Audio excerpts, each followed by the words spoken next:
చిన్నప్పుడు ఒంగోలులో ఉన్నప్పుడు ఇద్దరు మా వీధిలో మా భార్యాభర్తలు మాట్లాడుకునే మాటలు వింటా ఉన్నాం.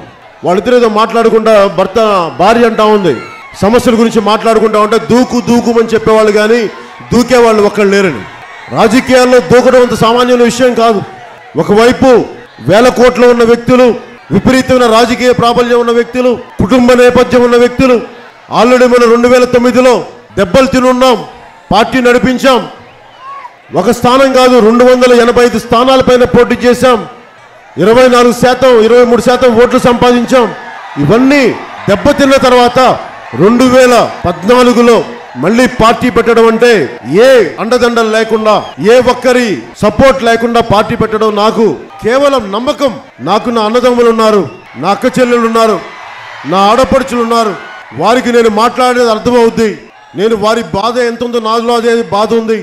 అది చెప్తే నమ్మకం జరుగుతుందని చెప్పి నేను వచ్చాను, పార్టీ పెట్టాను.